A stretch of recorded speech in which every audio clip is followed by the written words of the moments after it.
सुकून पाया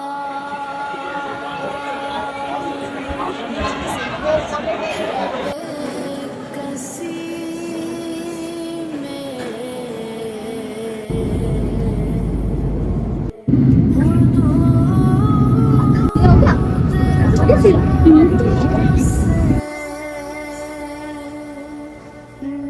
अस्सलाम वालेकुम मम्मा, कैसी हैं? मम्मा मैं खैर खैरियत से पहुंच गया जद्दा एयरपोर्ट।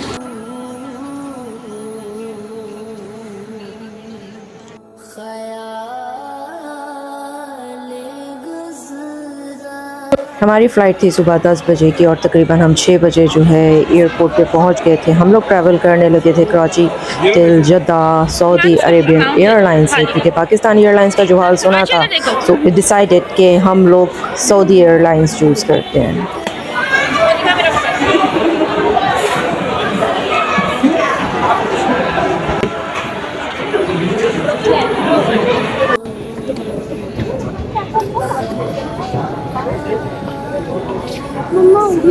एक बहुत लंबी लाइन है जिसको हमने क्रॉस करना है और लेट्स सी घूमे जा रहे हैं। बैग स्कैनिंग और वेट करवाने के बाद जो है वी डिसाइडेड कि बैग रैप करवा लिए जाएं ताकि सेफ रहें, क्योंकि जिस तरीके से बैग्स उठा के फेंक रहे होते हैं लोगों के पास शॉर्टेज ऑफ टाइम होता है। तो फिलहाल हम लोगों ने कहा कि चलो बैग रैप करवा लेते हैं।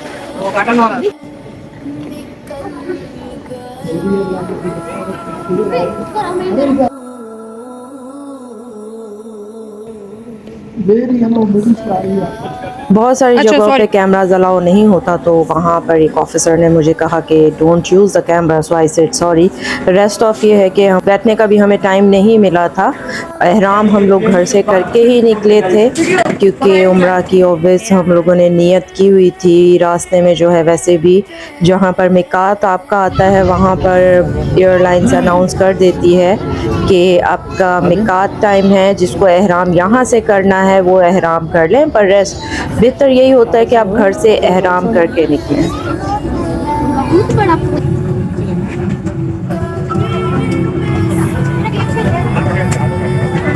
हमारे फ़्लाइट के टेक ऑफ का टाइम था तकरीबन 10 बजे सुबह के, लेकिन हैरत अंगेज़ तौर पे इन लोगों ने 9:40 पे ही प्लेन को रनवे पर उतार लिया था और 5-10 मिनट पर रनवे के बाद उसने टेक ऑफ कर लिया था। तो it was quite amazing for us, because Pakistan में कुछ भी टाइम पर नहीं होता। So we were amazed.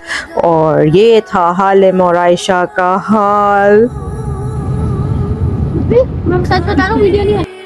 हम लोग Lahore to Karachi mostly by air ही आ रहे होते हैं और आयशा का फर्स्ट टाइम था, चलो उसका तो डरना समझ आता है, लेकिन Halim was quite scared, I don't know why.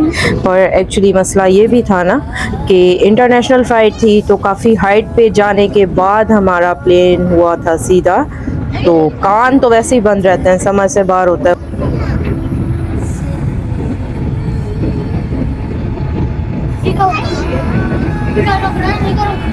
मैं तो तुम लोगों की वीडियो बना के भेज रही, तुम दोनों कर क्या रहे हो? Halim seat straight. 4.5 घंटे जो टर्बुलेंस हम लोगों ने बर्दाश्त की है ना, बहुत स्केरी फ़्लाइट रही है कि इन लोगों ने 5-5.25 घंटे हमारी फ़्लाइट रही है। इन्होंने कोई लिक्विड जो है सर्व नहीं किया, लाइक टी कॉफ़ी कुछ सर्व नहीं की, बस रेस्ट ऑफ जो बॉटल जूस इन्होंने सर्व किए थे ड्यूरिंग लंच टाइम या एक small glasses water. Rest of इन लोगों ने लिक्विड सर्व करने से मना कर दिया था ड्यू टू टर्बुलेंस। ओके जी, यहाँ पर खुल गया था आयशा का पटारा और हालिम और आयशा की शुरू हो गई थी तफरी। तो उन लोगों के खाने स्टार्ट हो गए थे और मैं थी यहाँ पर साइड पे पापा के बराबर में बैठी हुई। तो मैंने स्टार्ट किया चीज़ों का ऑपरेशन करना, यानी कि देखना कि क्या क्या चीज़ें हैं। तो यहाँ पर दी हुई थी केबल लीड लगाने के लिए प्लेस, ताकि आप कर सकें अपना मोबाइल चार्ज। और ये एक छोटा सा कुशन दिया हुआ था, सामने था टैप फिक्स। तो टैब की जो एलईडी थी उसके अंदर जो थे बहुत सारे games, Islamic channels, movies downloaded थी और करंट फ्लाइट लोकेशंस थी अगर आप चाहें देखना चाहें मैप, और नीचे दिया हुआ था एक छोटा सा remote for the game playing purpose. तो सबसे पहले मैंने ऑन किया 3D मैप इनका, और जिसके ऊपर कंप्लीट इन्फॉर्मेशन दी गई थी कि कितनी हाइट पे हम उड़ रहे हैं कराची टू जद्दा, कितना टाइम रिक्वायर्ड है वहाँ पर पहुँचने के लिए, और करंट लोकेशन इस वक्त हम किस जगह से गुजर रहे हैं, और आपका एयर प्रेशर इस वक्त क्या चल रहा है। और एयर प्रेशर तो बहुत ज़्यादा था जिसकी वजह से इंतहा की टर्बुलेंस थी, ऐसा लग रहा था किसी बहुत ख़राब रोड के ऊपर कोई रक्षा चल रहा है, लाइक इस तरह का सिचुएशन थी। और मेरे जैसे लोगों को जिनका सर्वाइकल इशू है बहुत बुरा हाल हुआ था। और फिर बारी आई लर्न सर्विंग की, और इन लोगों को बिल्कुल भी ना उर्दू आती थी ना English, they were only saying 2 words, अंडा और सब्ज़ी, और हमें पता नहीं था ये क्या है। तो मैंने और पापा ने सब्ज़ी ले ली और आयशा हालिम ने अंडा सर्विंग ले ली। पर जो खाना था ना, अल्लाह माफ़ करे, 100 दिन खाना ना ही खाओ तो ज़्यादा बेहतर है। अच्छा एक minute, I got this, this and got this, and this is the juice. So this is a, and this is the complete. यहाँ आप पानी के ग्लास की मूवमेंट पे आप अंदाज़ा लगा सकते हो कि कितना पैक टर्बुलेंस हम लोगों ने पौने 5 घंटे फेस किया है यहाँ पर। This is a fresh yogurt. Okay. And this is the, I don't know, vegetables है यार, कौन खाएगा कसम से, कितना खाना। ओके, इन्होंने खाने में सर्व किया था मैंगो फ्लेवर योगर्ट, और ये कुछ ड्राई फ्रूट्स थे जो कि बहुत मज़े के थे। और इसमें कुछ आई डोंट नो, सेंटर में कुछ बॉइल्ड राइस थे, एक तरफ कुछ मैश पोटैटोज थे, और एक तरफ आई गेस कुछ मैश करके इन्होंने पम्पकिन बनाया हुआ था। दिस वाज पैथेटिक वो मील, और ये वो मील था जिसे वो लोग अंडे कॉल कर रहे थे। इट वाज लाइक कुछ मैश करके इन्होंने एग्स बनाए हुए थे, साथ कुछ सालसा टाइप सॉस थी। ये उससे कुछ बेटर इसका टेस्ट था जो खा सकते थे, पर अगर आप बीमार हो तो। टर्बुलेंस की वजह से आयशा को और मुझे आ रहे थे शदीद चक्कर, and Halim was busy to playing different type of games, तो वो अपनी दुनिया ही में ही मस्त था, उसे कोई फिक्र फाके नहीं थे।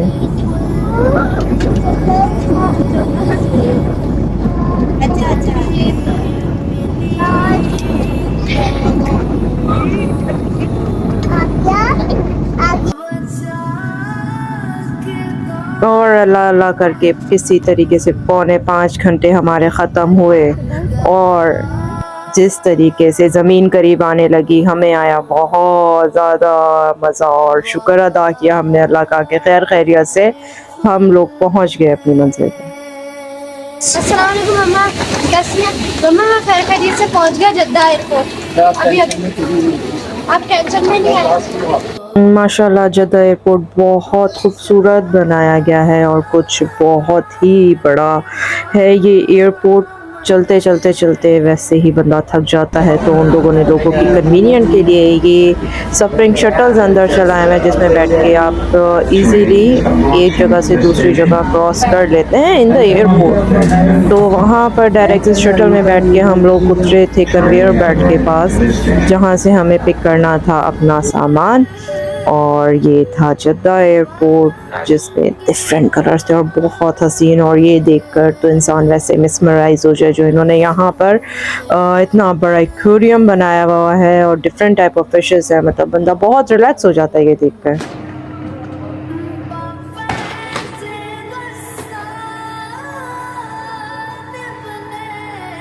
और जी कन्वेयर बेल्ट से सामान पिक करने के बाद जैसे ही हम लोग एयरपोर्ट से बाहर निकले तो सामने थी डिफरेंट बसेस की एक ह्यूज और लंबी लाइन।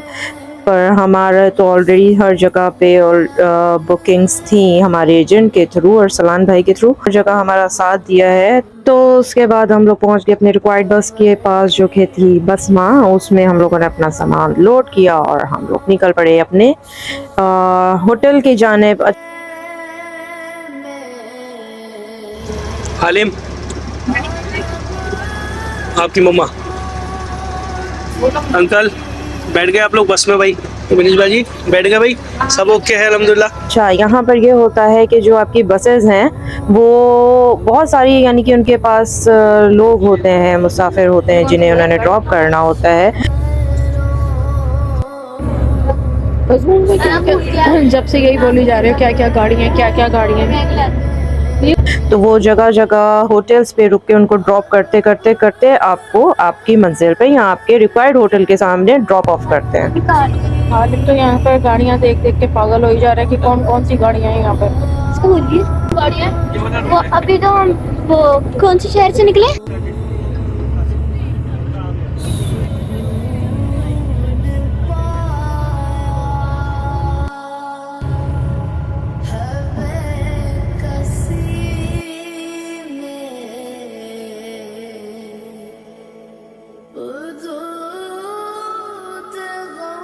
ओके, हम लोगों ने पहले डिसाइड किया था कि हम बुको मक्का में रुकेंगे, लेकिन हमारे जो एजेंट थे उन्होंने हमें बहुत अच्छा सजेशन दिया। उन्होंने कहा कि यहाँ से आपको शटल सर्विसेज लेनी पड़ेंगी आने जाने के लिए मक्का पे।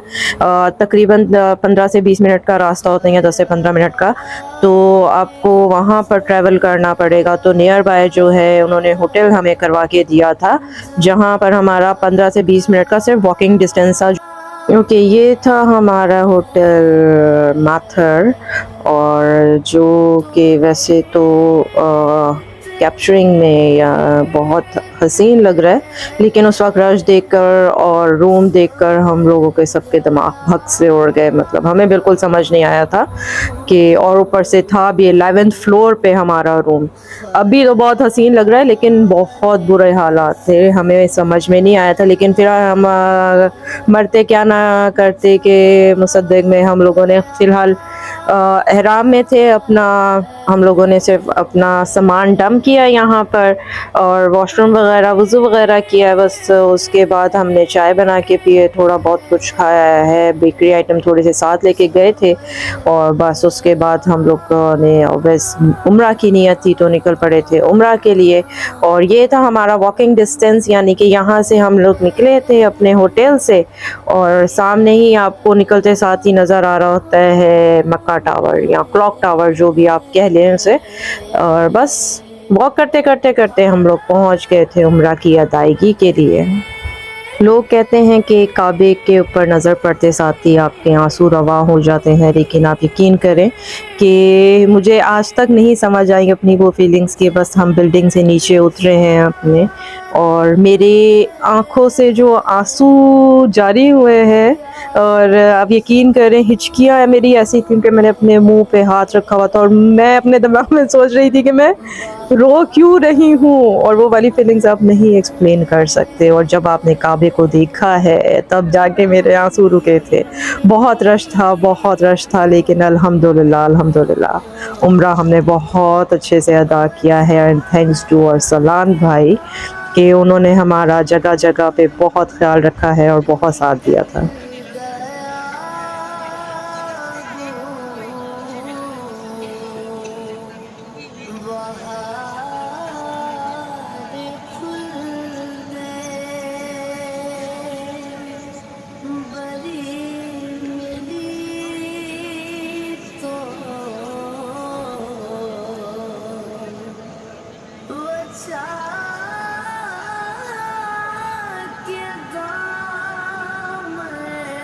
ओके, आप तवाफ़ के साथ शक्कर तो लगा लेते हैं, वो इतना मुश्किल नहीं है, बेसिक आप थकते हैं सफ़ा और मरवा पे। और ये वाला एक प्लेस आता है जहाँ पर ग्रीन लाइट्स हैं, जहाँ पर बीबी हजरा पानी के लिए दौड़ी थी। तो यहाँ पर कहते हैं औरतों का भागना नहीं इतना मतलब बोला गया, लेकिन मर्द वहाँ भागते हैं। ये थी सफ़ा की पहाड़ी, और ये मरवा का हिस्सा ओरिजिनल है जो उन्होंने छोड़ा हुआ है, बाकी हर जगह पे उन्होंने मार्बलिंग कर दी गई है।